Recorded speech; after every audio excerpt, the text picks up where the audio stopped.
Bienvenido a Arlequín. Y bueno, muchos ubican a Charles Dickens como el autor de una de las historias por temporada más famosas del mundo, Un cuento de Navidad.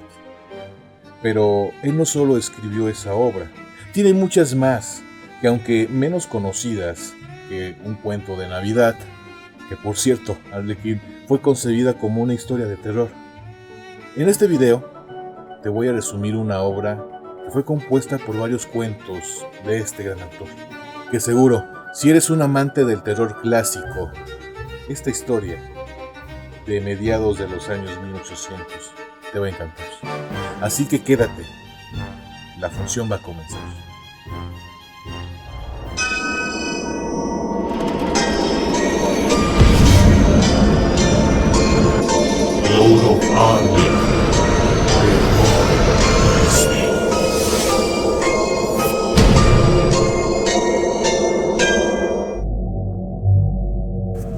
La casa hechizada de Charles Dickens.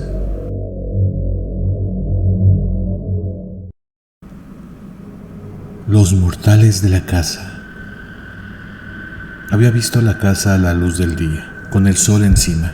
No soplaba el viento, ni había lluvias ni rayos.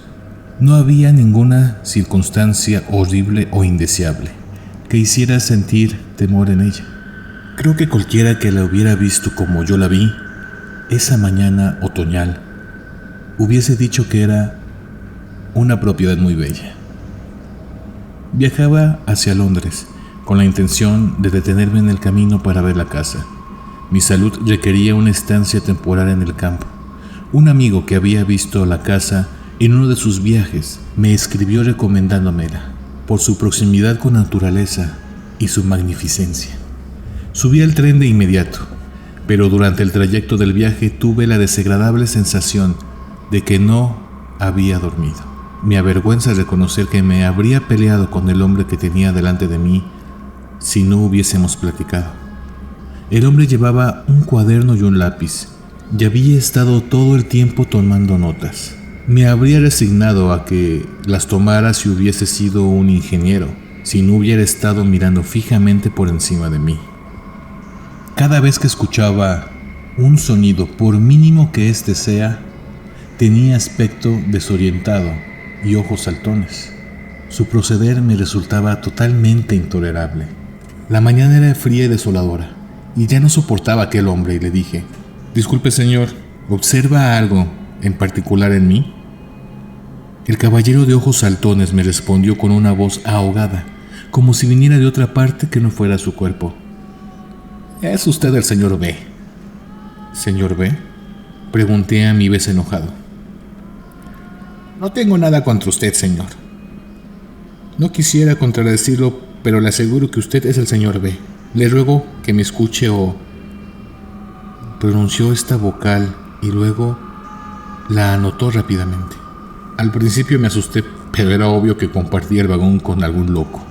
Solo me tranquilizó la idea de que pudiera ver si era medium. Iba a preguntar eso, pero me quitó las palabras de la boca. «Ojalá me perdone si me encuentro muy avanzado contra el resto de la humanidad. He pasado la noche con el paso de todo el tiempo, con relaciones espirituales». «Ah», expresé con aspereza. «Los mensajes nocturnos comienzan así», continuó diciendo. «Las malas comunicaciones corrompen las buenas maneras». «Es sensato, pero me parece que ya lo había oído». «Es nuevo, pues viene de los espíritus. Por ejemplo, escuche este: más vale pájaro en mano que dos en un bosque». Opino de la misma manera, pero ¿no quiso decir bosque? «A mí me dijeron bosque», replicó el hombre extraño. «Además, aquí hay 17.400 espíritus, aunque usted no pueda verlos. Sócrates y Pitágoras están aquí. Escuche lo que me dijo Galileo.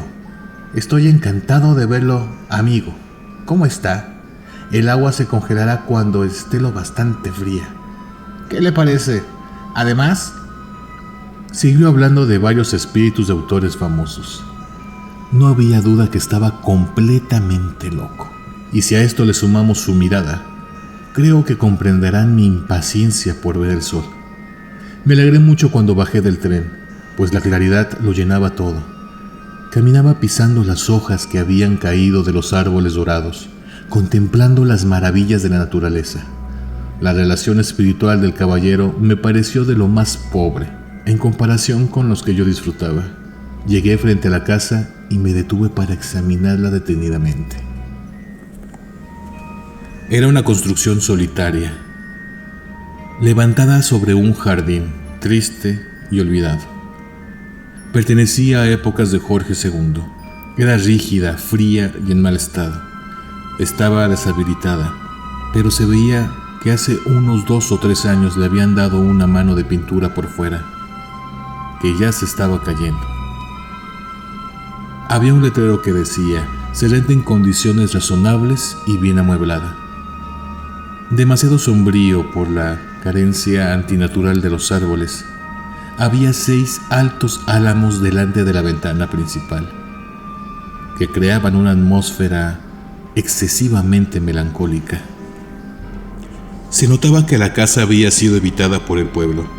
Seguramente tenía fama de estar encantada. Además, yo la veía en la primera hora de la mañana, cuando los objetos surgen de la oscuridad de la noche, y la primera claridad del día parece volver a darles su forma.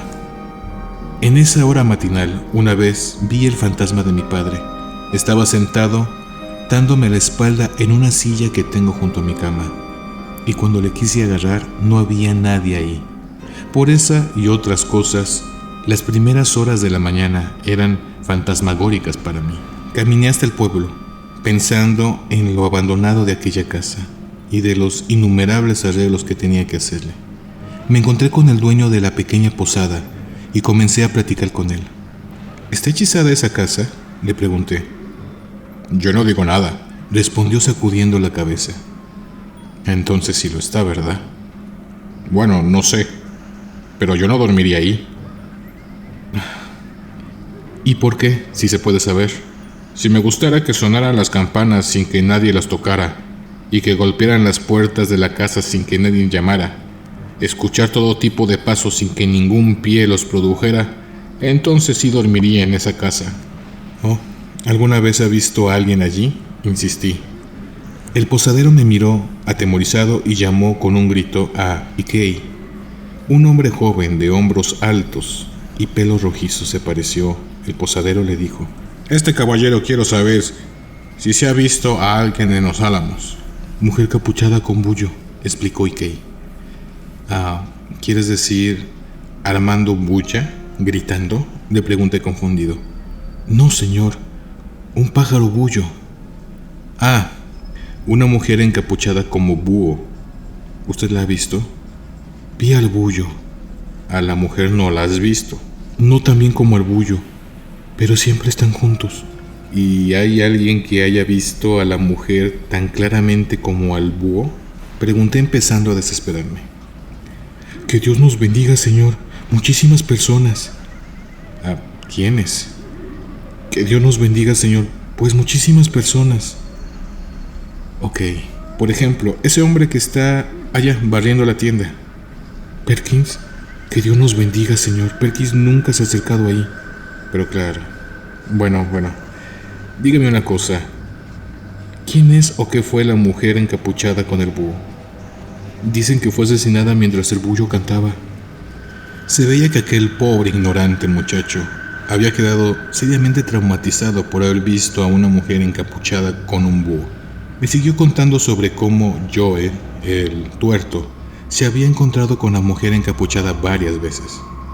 No me sirvió de mucho platicar con esa gente.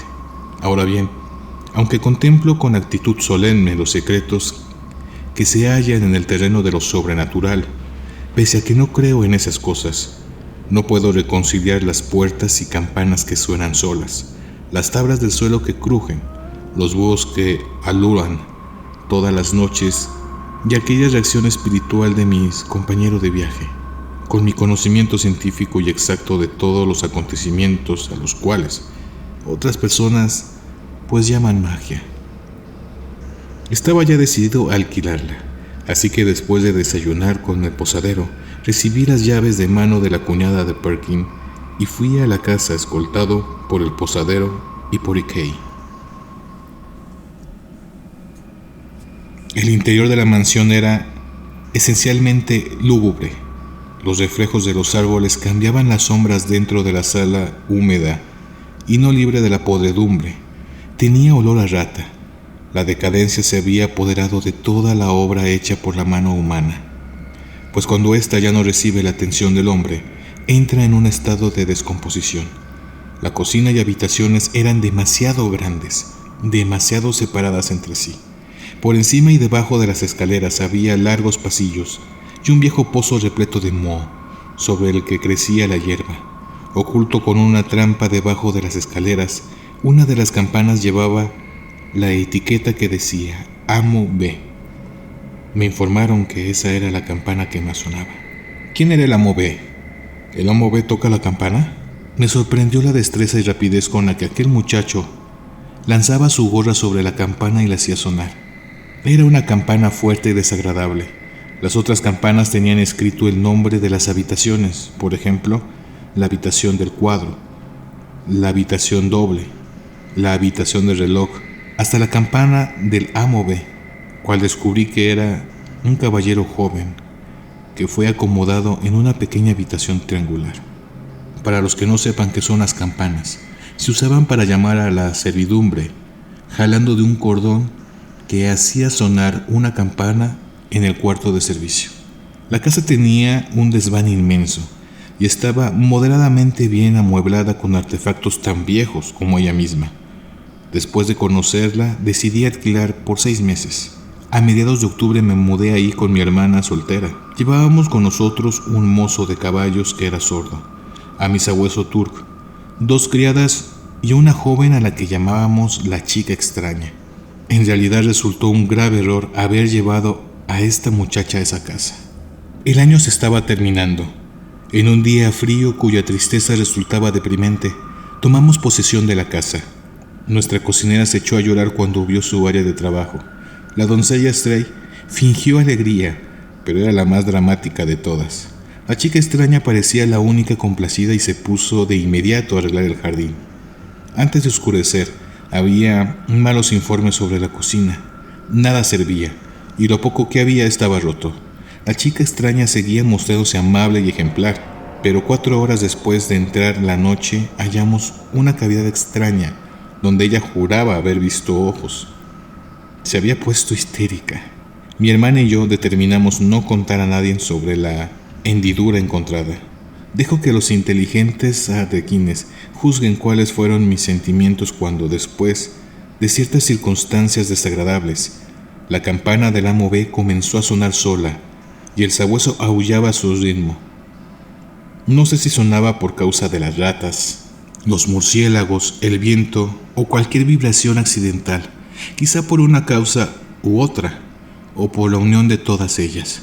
Lo cierto es que sonaban 2 noches de cada 3. Decidí cortar el cable de la campana para terminar de una vez y para siempre con ese sonido infernal. Para ese momento la chica extraña había desarrollado tal capacidad de muerte aparente, o sea, catalepsia, que se quedaba rígida y privada de razón durante largos minutos. Yo les expliqué a los asustados criados los motivos por los cuales podía haber sonado la campana, y también les informé que le había cortado el cable, así que ya no tendrían que preocuparse, pues no volvería a sonar. Les recordaba que el Amo B ya estaba muerto, y les aseguraba que bajo ninguna circunstancia era posible que su espectro estuviera tocando la campana. Esto decía, pero cada vez que pronunciaba la frase Amo B, una extraña sensación de familiaridad invadía mi ser. A pesar de mis explicaciones, la chica extraña siempre se ponía rígida y quedaba como una estatua petrificada por motivos que no asustarían a otros. Se notaba un agudo caso de sugestión mental. La doncella Stray, por su parte, lloraba desconsolada todo el tiempo. La cocinera parecía estar volviéndose loca, y temí que nos fuéramos a quedar sin criados. Nuestra vida nocturna tenía el contagio de las sospechas y el miedo. La mujer encapuchada, según lo veía yo, estaba rodeado de mujeres encapuchadas. Ruidos, Me quedaba sentado en silencio de la noche y comenzaba a escuchar toda clase de sonidos extraños. Pero les aseguro a ustedes que cualquiera que se quede en silencio en su propia casa comenzará a escuchar ruidos de todo tipo. Hay un sonido para cada terminal del sistema nervioso. Repito, que el contagio del miedo y la sospecha estaba entre nosotros. Las mujeres siempre se encontraban listas para desmayarse y lo hacían a la menor provocación. En cada aventura que prendían las criadas para conocer algún lugar de la casa o dar vueltas por los alrededores, la chica extraña regresaba en estado cataléptico. Si después de oscurecer cualquiera de las tres subía a la parte de arriba de la mansión, sabíamos que acabaríamos por escuchar un golpe en nuestro techo, pues era inevitable que se desmayaran.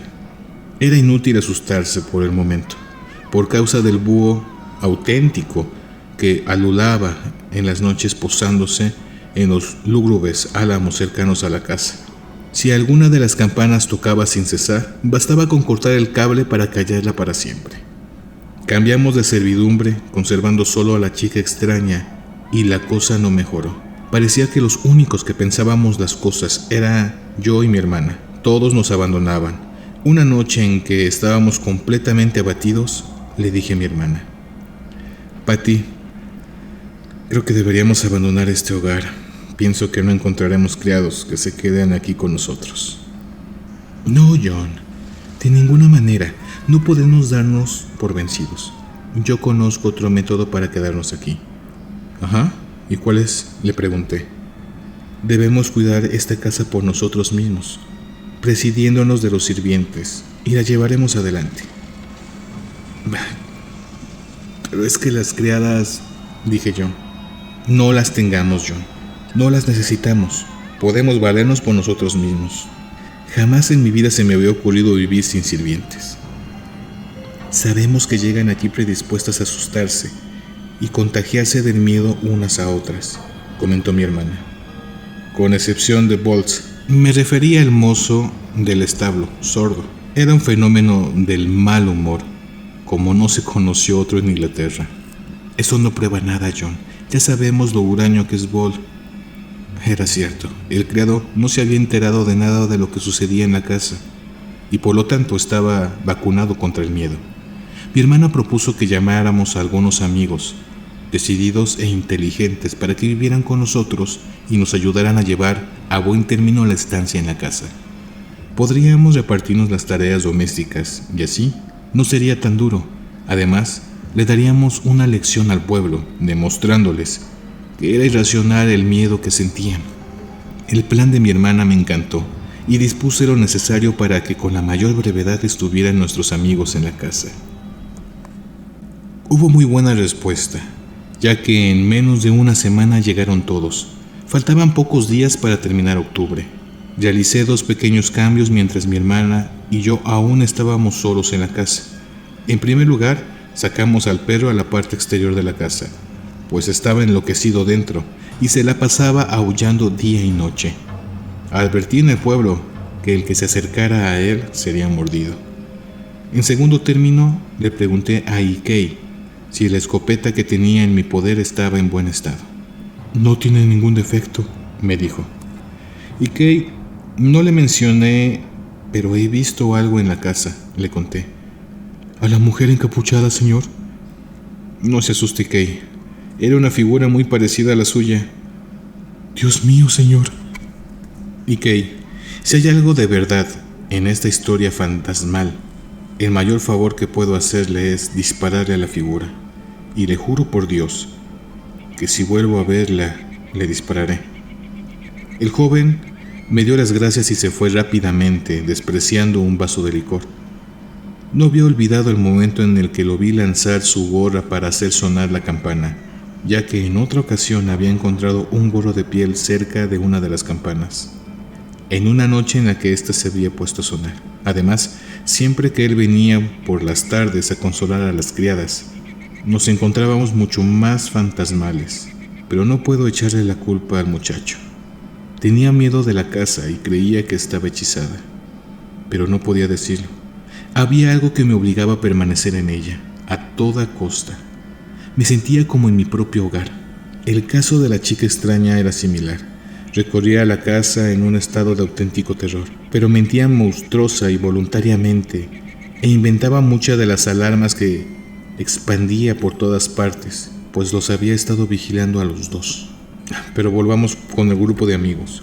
Lo primero que hicimos al estar reunidos fue echar a la suerte los dormitorios que habríamos de ocupar. Después de haber sido examinada por todos y cada uno de los integrantes, asignamos las tareas domésticas.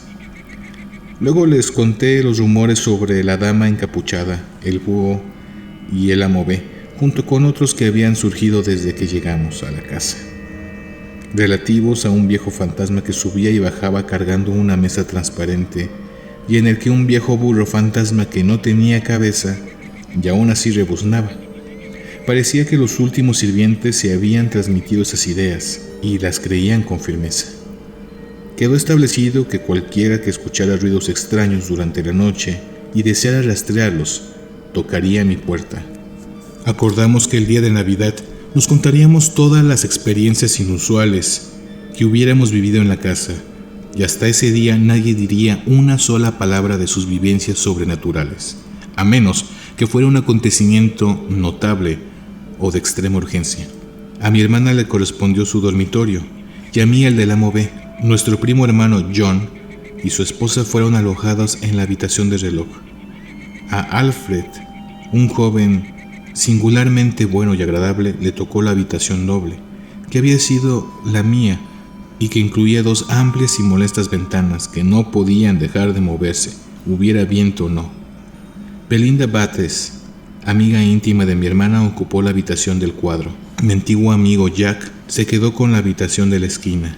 En un tiempo Jack había querido casarse con mi hermana, pero desposó a otra mujer y se había ido a Sudamérica, donde murió su esposa.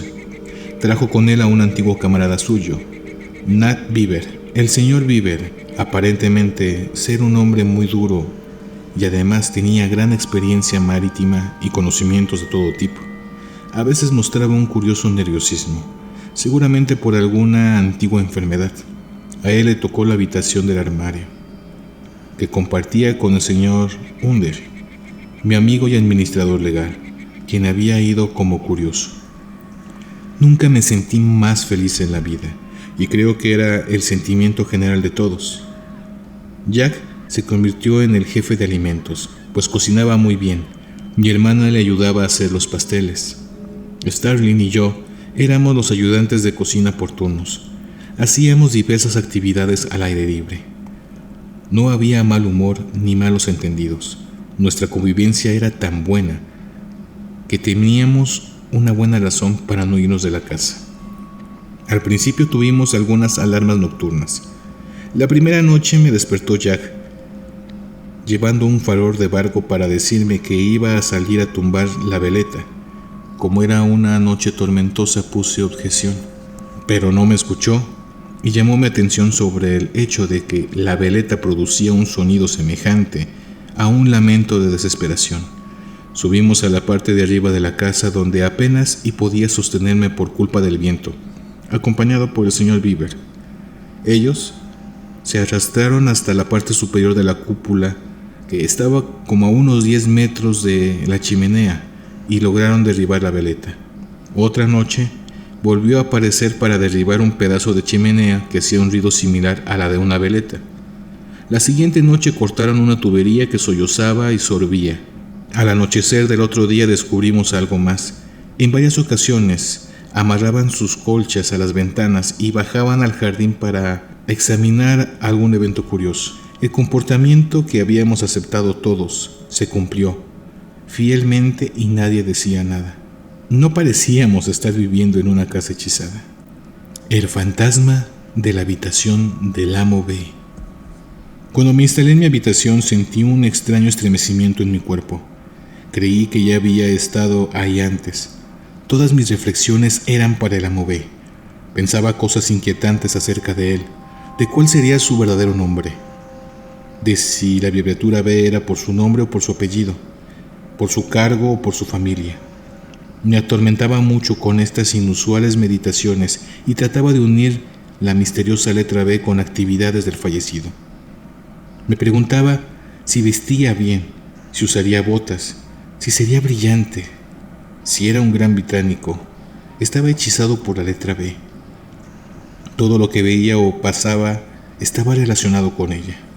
Sabía que nunca había soñado con el amo B, pero en cuanto despertaba todos mis pensamientos eran para él. Trataba de unir las letras con algo, con lo que fuera. Así pasé 6 noches preocupado por el amo B, y de pronto las cosas tomaron un camino muy distinto. Su primera aparición fue en un amanecer. Yo estaba afeitándome frente al espejo cuando me di cuenta de que no me afeitaba a mí, un hombre de 50 años, sino un muchacho de unos 20. Evidentemente, era el amo B. Me eché a temblar y miré para atrás, pero no había nadie. Volví a mirar al espejo y vi claramente a un muchacho joven. Di varias vueltas por la habitación, extremadamente perturbado. Luego decidí a volver frente al espejo para terminar lo que había empezado. Cuando lo hice, un nuevo fantasma de unos 24 años apareció en el reflejo, haciéndome sentir aterrado. Volví a cerrar los ojos y al abrirlos, mi padre estaba en el espejo. Después apareció mi abuelo. Estaba a punto de desmayarme. Aunque estaba muy afectado por aquella visión fantasmal, decidí guardar el secreto hasta el momento de revelarlo en general. Pasé el día con terribles presagios sobre mi verdadera identidad, la de mi padre y la de mi abuelo. Era espantoso. En la noche logré dormir después de varias horas de dar vueltas sobre la cama, escuchando ese maldito búho que no se callaba. ¿Cuál no fue mi sorpresa al mover un brazo y tocar una consistencia dura, que me hizo darme cuenta de que me encontraba durmiendo junto a un esqueleto, el esqueleto del amo B. Me levanté de un salto y el esqueleto hizo lo mismo. Una voz quejumbrosa exclamó: ¿Dónde estoy? ¿Qué ha sido de mí? Al voltear hacia donde surgía la voz, vi al terrible espectro del amo B. El joven fantasma iba vestido a la antigua y tenía un aspecto como de estar sintiendo náuseas. Era el espectro de un muchacho que había tenido que tomar excesivas medicinas. Frente al esqueleto estaba el fantasma. ¡Santo Dios! ¡Cuánto horror en una sola noche! ¿Dónde estoy?, preguntó el espectro con voz patética. ¿Dónde está mi hermanita y mi esposa? ¿Dónde estoy? Le rogué al fantasma que se consolara. Sentía una inexplicable atracción hacia él, y venciendo mis más profundos temores le expliqué que seguramente su hermanita y su esposa estarían en algún lugar, gozando como espíritus buenos. Quería convencerlo de que él era bueno. Nunca tuve más miedo en toda mi vida. El fantasma me escuchaba en silencio y con la mirada fija. «Barbero», me encrespó. «¿Barbero?», dije yo temblando, repitiendo la pregunta, pues nunca he ejercido esa profesión. Condenado por siempre a afeitar clientes groseros. Ahora yo, luego un hombre joven, luego a sí mismo, luego a su padre y a su abuelo, condenado a acostarse con un esqueleto cada noche y a levantarse con él cada mañana. Barbero, sígame. Antes de que pronunciara estas palabras, yo ya sentía que un hechizo me obligó a seguir al fantasma. Salimos de la habitación con el amo B. Muchas personas saben sobre las largas y fatigosas jornadas nocturnas a que sometían a las brujas para confesar la verdad, pues la tortura estaba siempre bien preparada. Durante el tiempo que ocupé la habitación del amo B, se me apareció constantemente el fantasma. El fantasma me conducía en expediciones largas y salvajes. Había ese algo raro que me hacía ya no tener tanto miedo. No me presentó al diablo como muchos podrían pensar, pero sí descubrí otras cosas sobre la vida más allá de la muerte, los espíritus buenos y los malignos. Confío en que el escucha crea lo que voy a relatar. La primera vez que seguí al fantasma subimos sobre una escoba y dejamos el planeta para entrar en otra dimensión, la dimensión de los espectros. Lo que yo no entendía era por qué me llevaba. La segunda vez que hice el viaje extragaláctico Fue sobre un caballito de esos que se balancea. Después seguía el fantasma en un carruaje jalado por un perro sarnoso. También subí en un asno sin cabeza. Pero no me molestaré con un relato detallado de esos viajes que hice con el amo B. Y aunque fueron largos y maravillosos, me remitiré a la última experiencia, en particular, la más aterradora de todas. Estaba maravillosamente alterado. Era yo mismo, y sin embargo, no lo era. Había algo en mi interior que me explicaba toda mi vida, pero no era él. Yo sé que había acostado en el dormitorio del amo B, el que estaba en aquella dimensión desconocida por los hombres vivos. Mi cuerpo se había transformado. Tenía el rostro liso y las piernas cortas, y estaba acompañado por otro ser de rostro liso y piernas cortas. Los espectros, al parecer orientales, nos estaban proponiendo que tuviéramos un harén, pues todos los iniciados deberían poseer uno. El otro ser estaba feliz con la propuesta que nos hacían. «Oh sí, tengamos un harén», decía dando saltos. Estábamos en una especie de posada fantasmal, con varias mujeres y una tal señora Griffin, que era la encargada de todo y quien debimos cuidarnos para ocultar nuestros planes del harén, según nos habían dicho los espectros. Éramos 10 personas en el establecimiento de la señora Griffin, 8 damas y 2 caballeros. La señorita Bull ocupaba el papel principal en la sociedad. Yo le hablé del tema y le propuse que se convirtiera en la favorita. Luchaba contra su timidez y nos preguntó qué sería de la señorita Pimpson, pues le había jurado amistad eterna. Como esta señorita era muy bella, le contesté que también podía formar parte de nuestro harén y que para hacerlo deberíamos engañarla y lograr que un mercader la raptara y que me la vendiera como esclava. Le aseguré a la señora Bull que se llamaría Zobaida, que ella sería la favorita. Todo esto sucedió mientras yo supuestamente dormía. Al amanecer estaba nuevamente en la que ya sentía mi casa, con mi hermana y mis amigos. No le decía palabra a nadie de lo que estaba viviendo.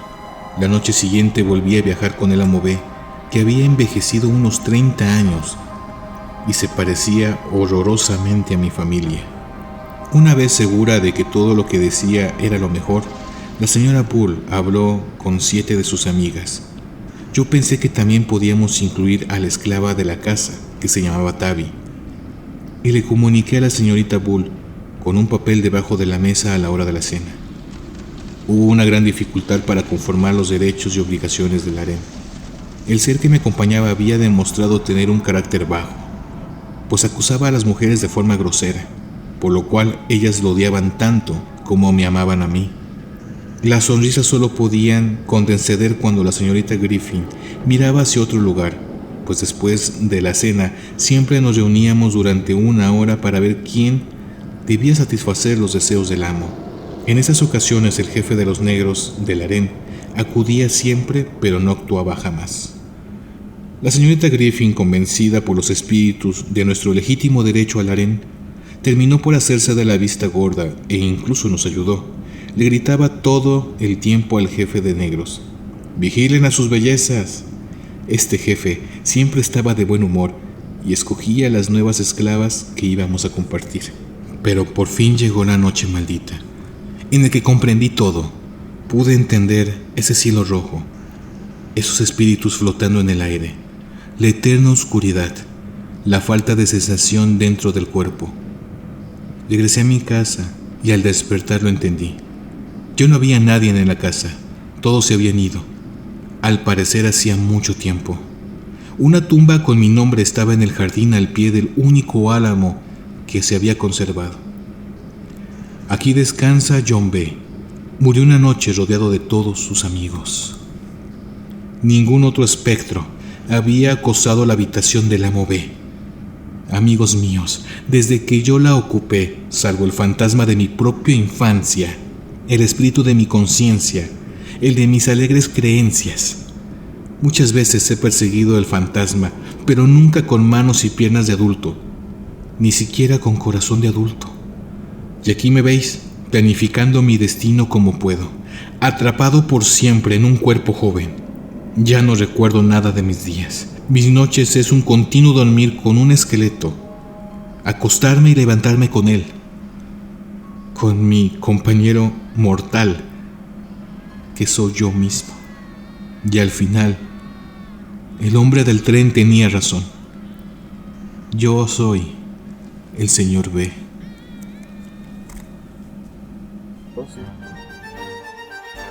Y bueno, dime qué te pareció. Te diré que, a pesar de que puede que en la actualidad estas historias no causen mucho miedo, es tan solo que tú tienes que transportarte a esta época donde no había electricidad y donde la noche era mucho más oscura. Y bueno, Arlequín, si te gustó este video, déjame un like y un comentario. Activa la campana de notificaciones para que seas de los primeros en ver un video nuevo. Si no te has suscrito a este canal, te invito a que lo hagas. Y por último, si puedes y te nace, en la descripción encontrarás un link a mi página de Patreon, donde me podrás apoyar para seguirte dando 3 videos por semana, que créeme, me ayudará mucho. Y bueno, esto ha sido todo por ahora. Soy Clow. Nos veremos en los sueños. Nos veremos en el próximo video. Si te gustó, dale pulgar arriba y compártelo con tus amigos. Agrega a Cloud en las redes sociales, Facebook, Twitter y Google+. Si tienes algún relato, leyenda o algo que quieras compartir con Cloud, envíalo a contacto-cloud@cloudofarlequin.com. También visítanos en www.cloudofarlequin.com. Te invito a que visites más videos de Cloud y te esperamos en el próximo video.